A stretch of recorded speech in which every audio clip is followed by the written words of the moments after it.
Olá pessoal, dando continuidade então, temos agora um circuito que explora um pouquinho mais a utilização de sensores, ainda continuando com aquele padrão, cilindro de simplização com retorno por mola, válvula 3 vias simples solenoide, um comando do tipo unidirecional, portanto, e indireto, afinal é um elemento de processamento que atua o elemento final aqui de saída, e não o elemento de entrada.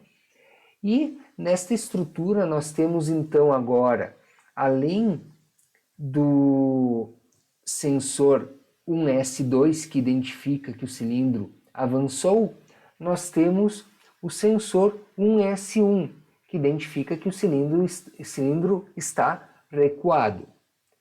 Neste caso aqui, o que nós temos?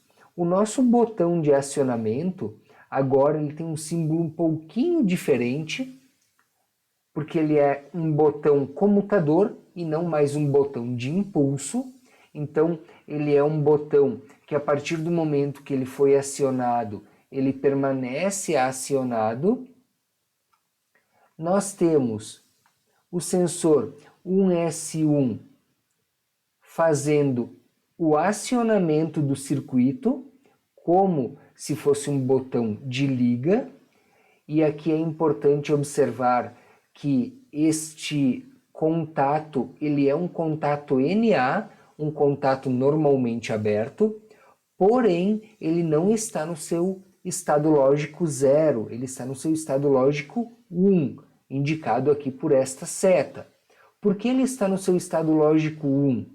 Porque em repouso o cilindro já mantém ele acionado, por isso ele aparece aqui fechado.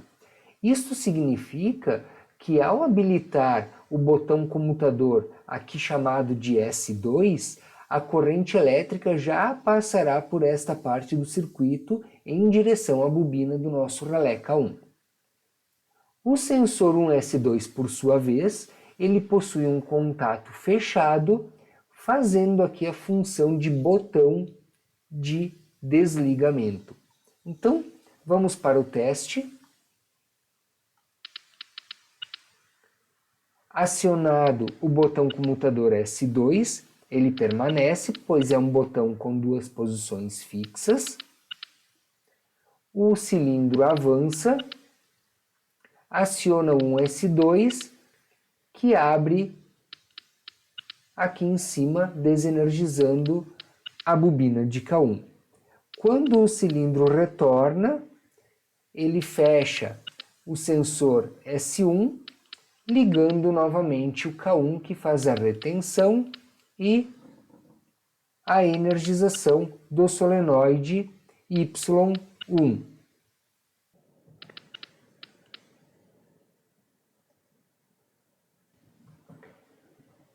Bem, aqui pode aparecer o questionamento, mas por que um contato de retenção se o nosso botão de acionamento ele possui duas posições fixas? Ou seja, ele não é um botão de impulso, ele é um botão que permanece acionado. A função da retenção aqui na realidade é dada por causa deste sensor aqui. Este sensor ele fecha o seu contato quando o cilindro retorna para energizar K1 e iniciar o avanço novamente. Se não houver uma retenção aqui, logo que a haste do cilindro iniciar o seu movimento de avanço, ela desacionará o sensor 1S1, abrindo este contato e desenergizando o relé. Então, na prática, sem a retenção, quando acionarmos o botão comutador S2, o cilindro avança e já retorna antes de fazer o avanço completo. Então, quando que ele começa o retorno? Ele começa o retorno a partir do momento que ele desacionar o sensor 1S1.